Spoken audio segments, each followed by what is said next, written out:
نحمده ونصلي على رسوله الكريم اما بعد فاعوذ باللہ من الشیطان الرجیم بسم اللہ الرحمن الرحیم السلام علیکم ورحمۃ اللہ وبرکاتہ۔ جیسا کہ آپ سب بھائی جانتے ہیں کہ رمضان المبارک کا مبارک مہینہ بہت ہی قریب ہے۔ اس میں ہم نے اللہ تعالیٰ کی عبادت کرنی ہے، قرآن مجید کو یعنی پورا کرنا ہے۔ ہمیں تہیہ کر لیں، ابھی سے ہم اپنا مائنڈ بنا کے رکھ لیں کہ ہم نے قرآن مجید کو اس میں پورا کرنا ہے، 30 پارے جو ہیں اس کو کمپلیٹ کرنا ہے، اور اس کا بڑا ہی اجر ہے، ٹھیک ہے۔ اور دوسری بات یہ یہاں پہ کہ جو ہے رمضان کے اندر اللہ تعالیٰ جو ہیں وہ شیطان کو جکڑ لیتے ہیں، اس کو بند کر دیتے ہیں، لیکن بعض لوگ پھر بھی یہ سوچتے ہیں کہ یار ہمارے جو نفس ہیں وہ پھر بھی ہمیں گناہ میں ملوث یعنی کہ وسوسے آتے ہیں اور ہم گناہ میں شامل ہو جاتے ہیں۔ لیکن یہ ہمارے نفس کی بات ہوتی ہے جو ہم نے خود اس کو باقی سیٹ کرنا ہوتا ہے اپنے طور پہ کہ یار چلو ہمیں یعنی کہ خود ہی اپنے آپ کو جھنجھوڑنا ہوتا ہے کہ نہیں یار رمضان آ گیا ہے، ہم نے اس میں اللہ کی عبادت کرنی ہے، گناہوں سے بچنا ہے۔ لیکن بعض اوقات رمضان میں بھی یہی دیکھنے میں آتا ہے کہ لوگ ویسے ہی لائف گزار رہے ہوتے ہیں جو پچھلے چند مہینوں میں یعنی کہ چند دنوں میں وہ گزارتے تھے، ویسے کہ ویسے ہی، کوئی اس میں چینجنگز نہیں ہے۔ بس روزے رکھ لیے، وہ بھی نہ رکھے گئے تو بس اللہ حافظ ہے سارا کچھ۔ میرا جو یہاں پہ اصل ٹاپک ہے وہ یہ ہے کہ کرونا وائرس آزمائش ہے یا سزا ہے۔ بہرحال جو رمضان کے بارے میں وہ ہم ایک علیحدہ سے اس پہ ایک ٹاپک بنائیں گے انشاءاللہ۔ باقی جو ہے کرونا کے بارے میں ہم ابھی بات کرتے ہیں کہ کرونا وائرس جو ہے اللہ تعالیٰ کی طرف سے آزمائش ہے یا یہ سزا مل رہی ہے ہمیں۔ اصل میں یہ ہے کہ سزا بھی کہا جا سکتا ہے، کیونکہ جو ہمارے معاشرے میں برائیاں اور گناہ جو سر عام چل رہے ہیں، کسی کو کچھ پتہ ہی نہیں ہے، اور بعض لوگ تو ان گناہوں کو لوگ کچھ سمجھتے بھی نہیں ہیں، ذرہ برابر بھی نہیں سمجھتے کہ یہ کوئی گناہ ہے۔ جسے ہمیں یعنی کہ ایک چیز کو بھی گناہ سمجھنا چاہیے جو ہم گناہ کر رہے ہوتے ہیں، یعنی کہ نارمل لوگ جو ہوتے ہیں کسی کو گالی دے دیتے ہیں، کچھ کر دیتے ہیں، وہ اس کو گناہ نہیں سمجھتے۔ وہ اپنی ڈیلی کی لائف میں جو کر رہے ہوتے ہیں کہتے ہیں ویسے ہی ہے، بس ہنسی مذاق میں ہم نے جو آپس میں کہہ دیے بس یہ وہی۔ اصل میں یہ ہوتا ہے، یہ سزا ہی ہے ایک طور پہ، لیکن جو مومن ہے اس کے لیے آزمائش ہے۔ وہ آزمائش اس طرح ہے کہ اگر وہ اس پہ ثابت قدم رہتا ہے، اللہ سے دعائیں کرتا ہے اور اللہ پہ توکل رکھتا ہے کہ اللہ کے چند دنوں میں اللہ تعالیٰ اس بیماری سے ہمیں نجات دے دیں گے، وہ اس کا اللہ پہ توکل ہوتا ہے، ٹھیک ہے۔ اگر ہم توکل رکھتے ہیں اللہ پہ تو انشاءاللہ اللہ تعالیٰ جلد از جلد ہمیں اس بیماری سے نجات دلوائیں گے۔ اور دوسری بات میں یہاں پہ یہ کہوں گا کہ جو ہے نا حدیث میں ہمیں بہت ساری چیزیں ملتی ہیں، آپ نے بالکل بھی نہیں ڈرنا کہ پتہ نہیں بیماری ختم ہوتی ہے نہیں ختم ہوتی، کب جائے گی، کیا مسئلہ مسائل ہوتے ہیں اس میں، آپ نے بالکل نہیں ڈرنا۔ آپ یہ اپنے مائنڈ سیٹ کر لیں اپنا کہ جو ہے نا اللہ تعالیٰ نے کوئی بھی ایسی بیماری نہیں اتاری۔ بیماری آتی ہے اللہ کی طرف سے، آپ یہ ذہن نشی کر لیں اپنا کہ بیماری جو ہے وہ اللہ رب العزت کی ذات کی طرف سے ہی آتی ہے، یہ ہمارے اپنے گناہوں کی وجہ سے اللہ تعالیٰ ہم پہ نازل کر دیتے ہیں، ٹھیک ہے۔ لیکن ہم نے ڈرنا بالکل نہیں ہے، کیونکہ اللہ تعالیٰ نے حدیث میں ملتا ہے کہ اللہ تعالیٰ نے کوئی بھی ایسی بیماری جو ہے وہ نازل نہیں کی جس کی اس کے ساتھ یعنی کہ اس کے ساتھ اس کی دوا بھی ہے۔ لوگ سرچ کر رہے ہیں ابھی اس پہ انشاءاللہ کہ پہلے جو بیماریاں جو ہمارے پہلے سالوں میں ہوتی تھی، پہلے دور میں ہوتی تھی، وہ آج تک یعنی ہمارے جو بزرگ ہیں وہ نہیں یعنی کہ اس ٹائم ان کو نہیں پتہ تھا کہ ایسی بیماریاں اب آ چکی ہیں، وہ بھی ہمارے گناہوں کی سبب، یہ جو ہم نے غلطیاں اور کوتاہیاں کی ہیں اس وجہ سے ہی ہیں۔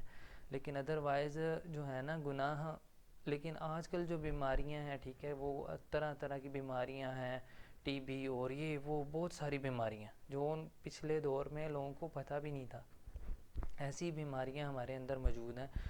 اللہ تعالیٰ ہمیں اپنے حفظ و امان میں رکھے۔ تیسری بات میں یہاں پہ یہ کہنا چاہوں گا کہ اللہ تعالیٰ سے دعا کریں، جو صبح شام کے اذکار ہیں وہ پڑھیں آپ لوگ، ٹھیک ہے۔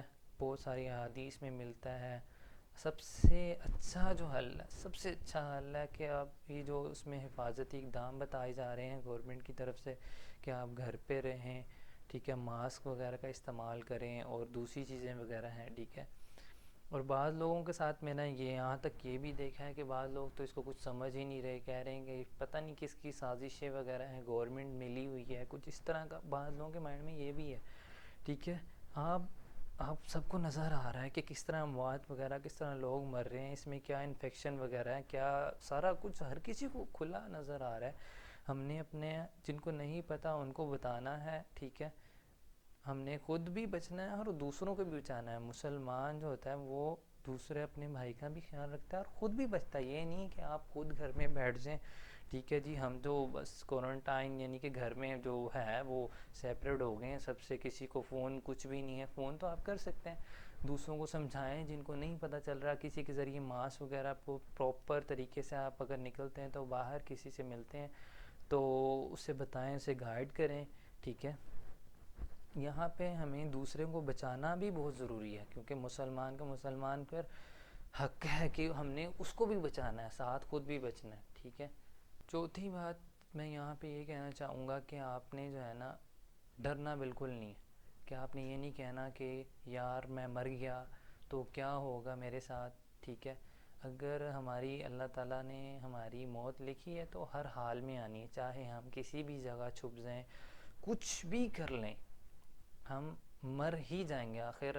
کیونکہ اللہ تعالیٰ نے انسان کو پیدا ہی اس لیے کیا ہے، اس نے پہلے وہ اللہ کی عبادت کرتا ہے، پھر اللہ ہی اپنے بندے کو اپنے پاس بلا لیتا ہے. ٹھیک ہے، ہم سب نے ہی مرنا ہے، آپ نے گھبرانا نہیں ہے. کیونکہ رسول اللہ صلی اللہ علیہ وسلم نے فرمایا ہے کہ جو بندہ وبا کی وجہ سے مر جاتا ہے، یعنی یہ جو وائرس جو پھیلا ہوا ہے اس کی وجہ سے کوئی بھی انسان، کوئی بھی شخص مر جاتا ہے، اگر فوت ہو جاتا ہے، وہ جنت میں داخل ہوگا، یعنی ڈائریکٹ وہ جنت میں جائے گا. یہ نہیں آپ نے ٹینشن نہیں لینی، یعنی وہ شہید ہے، اس کو ایک اتنا بڑا رتبہ مل جاتا ہے گھر بیٹھے ہی. یعنی کہ اگر وہ مرض ہے یعنی بیماری لگ گئی ہے اسے، جس طرح لوگ جہاد پہ جاتے ہیں سب کچھ چھوڑ دیتے ہیں اور کئی مہینے کھانے کو نہیں، پینے کو نہیں ہے، کچھ بھی نہیں ہے، لیکن ہمیں اللہ تبارک و تعالی ہماری اس بیماری کی بنا پر، اس وبا کی بنا پر ہمیں شہید کا ایک بہت بڑا رتبہ دے دیتے ہیں، جس کے لیے ڈائریکٹ جنت میں ہمیں یعنی جنت مل جاتی ہے. اور ہمیں کیا چاہیے؟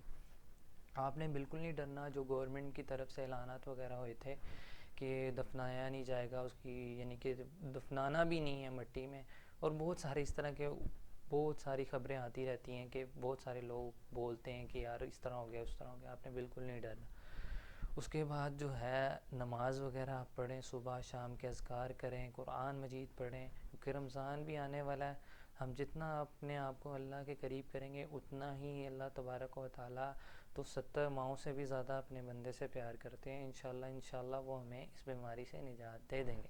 پھر یہ بات کہوں گا کہ وہ جس طرح کے حدیث میں بیان ہوتا ہے نا کہ آپ اگر آپ کا اونٹ ہے، کوئی جانور ہے، تو آپ نے اسے باندھنا ہے اور اللہ پہ توکل کرنا ہے. ٹھیک ہے، اسی طرح میں یہاں پہ یہ کہنا چاہوں گا کہ آپ یہ نہیں ہے کہ آپ کرونا کی وجہ سے، وائرس کی وجہ سے آپ جو ہیں کوئی، بعض لوگوں کا یہ رویہ ہے، ان کا یہ مائنڈ ہے کہ یار یہ جو وائرس ہے نا یہ انشاءاللہ اس سے ہمیں جان چھوٹ جائے گی، بس ہم اللہ پہ توکل کرتے ہیں، ہم نے کوئی بھی یعنی میں اس میں اپنی حفاظتی اقدام نہیں کرنے.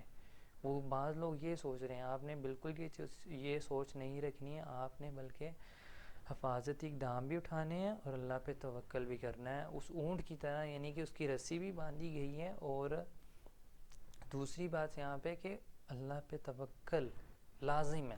ٹھیک ہے، اگر جو کوئی مسلمان مومن ہے اس کے لیے لازم ہے کہ وہ سب سے پہلے اپنے رب پر توکل کرے، دعائیں مانگے، صبح شام کے اذکار جیسا میں نے پہلے بھی کہا کہ وہ کرے، تو انشاءاللہ اللہ تعالیٰ اس بیماری کو جلدی سے دفع کر دیں گے. جس طرح حضرت یونس علیہ السلام کا بارے میں آپ سب جانتے ہیں، سب بھائیوں کو اس بارے میں پتہ ہے کہ ان کو مچھلی کے پیٹ میں ڈالا گیا، جہاں پہ نہ خوراک ہے، نہ پانی ہے، نہ کھانا ہے، کچھ بھی نہیں ہے. سانس بھی اللہ تبارک و تعالیٰ کس طرح، یعنی کہ اللہ کی ذات ہی ہے کہ وہ کس طرح چل رہا ہے اللہ کو ہی پتہ ہے. یہ ان کے لیے بھی ایک بہت بڑا لاک ڈاؤن تھا. اس پہ بھی انشاءاللہ ایک بہت ساری ویڈیوز بنائی جائیں گی آپ لوگوں کے لیے. اور ٹھیک ہے، اس کے اندر یہی میں بات کر رہا ہوں کہ وہ کتنا بڑا لاک ڈاؤن ہے کہ کوئی بندہ سوچ بھی نہیں سکتا. آپ اگر فرض کریں آپ کو مچھلی کھا جائے تو وہ تو ڈائریکٹ ہی کھا جائے گی نا آپ کو، کس طرح آپ یعنی اس کے پیٹ میں رہیں گے؟ رہ ہی نہیں سکتے. یہ تو اللہ کی ذات ہے. مائنڈ سیٹ یہیں سے بندہ سوچ لے کہ کہ پتہ نہیں اللہ کی ذات ہی جانتی کہ کس طرح ان کو رکھا گیا حضرت یونس علیہ السلام کو.